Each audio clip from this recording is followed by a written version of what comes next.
Olá, é um prazer estar com vocês novamente. Nessa oportunidade, pensarmos um pouquinho a respeito da obra expiatória de Jesus, a sua morte, o que ela significa para nós, como também a sua ressurreição. Quando nós lemos o Novo Testamento, é impossível não sermos impressionados com o ambiente de alegria e confiança que permeia aquele ambiente, o qual se destaca contra a religião um tanto vazia, insípida, que muitas vezes nós encontramos no cristianismo de hoje. Não havia derrotismo nos cristãos primitivos. Antes, eles falavam de vitórias, apesar de sofrerem como cristãos. Paulo, em Romanos capítulo 8, no verso de número 37, ele diz que em todas estas coisas, porém, somos mais que vencedores por meio daquele que nos amou. O mesmo apóstolo Paulo, em 2 Coríntios, capítulo 15, verso 57, ele diz: graças a Deus que nos dá a vitória por intermédio de Jesus, nosso Senhor Cristo. 2 Coríntios, capítulo 2, Paulo ainda diz, verso 14, graças, porém, a Deus, que em Cristo sempre nos conduz em triunfo e por meio de nós manifesta em todo lugar a fragrância do seu conhecimento. Pedro também diz algo semelhante quando ele fala da alegria dos cristãos, apesar das dificuldades e perseguições. Ele refere-se à obra de Cristo e diz, nisso exultais. Embora no presente, por breve tempo, se necessário, sejais contristados por várias provações. Na verdade, os cristãos do Novo Testamento viviam essa alegria. A vitória, conquista e triunfo eram as afirmações mais comuns dos primeiros seguidores do Senhor ressurreto. Ao falarem assim, sabiam que deviam isto ao Jesus vitorioso. É claro que qualquer pessoa da época de Jesus que o viu morrer teria ouvido com incredulidade e espanto a reivindicação de que o crucificado saiu vencedor. Ele havia sido rejeitado pela sua própria nação. Ele havia sido traído, negado, abandonado pelos seus próprios discípulos e executado por autoridades do procurador romano. Olharam e viram-no pregado na cruz. Isso parece derrota total. Contudo, o cristianismo afirma que a realidade é o oposto das aparências. Vencido, Jesus estava vencendo. O que pareceu ser a derrota do bem pelo mal foi, na verdade, a derrota do mal pelo bem. Quando foi esmagado pelo poder inflexível de Roma, ele mesmo estava usando-os para a sua própria vitória final. Pedro diz palavras que nos explicam isso em Atos, capítulo 2, verso 23 e 24. Falando a respeito de Jesus, diz ele, sendo este Jesus entregue pelo determinado desígnio e presciência de Deus, vós o matastes, se referindo aos judeus, crucificando por mãos dos iníquos, dos romanos, ao qual, porém, Deus ressuscitou, rompendo os grilhões da morte, porquanto não era possível fosse ele retido por ela.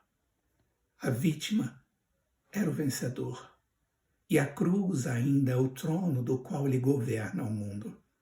Em Hebreus capítulo 12, o autor, no verso de número 2, diz, olhando firmemente para o autor e consumador da fé, Jesus, o qual, em troca da alegria que lhe estava proposta, suportou a cruz, não fazendo caso da ignomínia, e está assentado à destra do trono de Deus. A vitória que Cristo alcançou para o seu povo foi sobre áreas muito específicas, mas ao mesmo tempo abrangente. Ele venceu. Ele venceu sobre o pecado, sobre os principados e potestades. Ele venceu sobre a carne e, finalmente, sobre a morte, com sua real e abençoadora ressurreição. Cristo agiu a favor da igreja, pagando a dívida do pecado. Paulo afirma em Colossenses que a obra de Cristo foi cancelar o escrito de dívida causada pelo pecado de Adão, na medida em que Deus removeu inteiramente o poder do pecado sobre eles, e que tudo foi feito eficazmente, porque Jesus mesmo encravou o pecado na cruz. Essas palavras nós encontramos em Colossenses capítulo 2, versos 13 e 14, quando Paulo diz: "E vós outros que estáveis mortos pelas vossas transgressões e pela incircuncisão da vossa carne, vos deu vida juntamente com ele, perdoando todos os nossos delitos, tendo cancelado o escrito de dívida que era contra nós e que constava de ordenanças, o qual nos era prejudicial. Removeu inteiramente, encravando na cruz." A cruz foi o objeto eficaz da destruição do pecado e seus efeitos. Se Deus cancelou, removeu o pecado, isso ocorreu a partir da sua morte substitutiva, vicária na cruz. Não seria possível termos essa atitude por nós mesmos, pois custaria uma eternidade pagando pelo pecado. Contudo, Deus encravou o nosso pecado na cruz, em Cristo, e Ele fez isso em nosso lugar. 2 Coríntios capítulo 5, verso 21, diz-nos: "Aquele que não conheceu o pecado, Ele o fez pecado por nós, para que nele fôssemos feitos justiça de Deus." Paulo afirma também que a cruz foi o lugar de triunfo dele sobre os principados e potestades, sobre as hostes espirituais do mal. Em Colossenses capítulo 2, verso 15, ele diz: "E despojando os principados e as potestades, publicamente os expôs ao desprezo, triunfando deles na cruz." O Evangelho contém tanto a morte quanto a ressurreição de Jesus, visto que sua morte nada teria realizado se ele não tivesse surgido dentre os mortos. Contudo, o Evangelho enfatiza a cruz, visto que foi aí que se realizou a vitória. A ressurreição não alcançou nossa libertação do pecado e da morte, mas nos deu certeza de ambos. É por causa da ressurreição que nossa fé e esperança estão em Deus.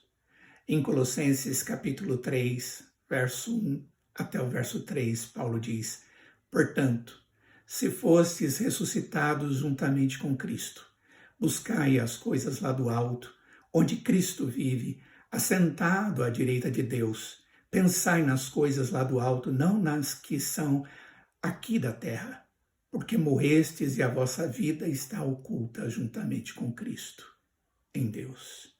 Sendo assim, podemos afirmar que a vitória de Cristo é a vitória de Cristo por nós. Sendo assim, é a nossa vitória, porque Cristo pagou os nossos pecados e, através da ressurreição, nos dá certeza da vida eterna, da nossa própria ressurreição. Louvado seja o Senhor. Amém. Oremos.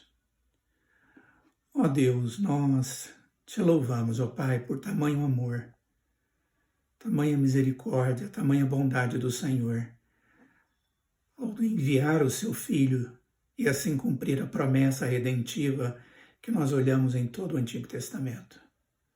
Dê a nós, sua igreja, a mesma alegria que houve no povo que contemplou o seu Filho, que viu a sua morte e ressurreição e que contemplou, ó Pai, a esperança da vida eterna. Que a nossa alegria na Páscoa seja a alegria da redenção, a alegria da ressurreição, a certeza da eternidade. Em nome de Jesus. Amém.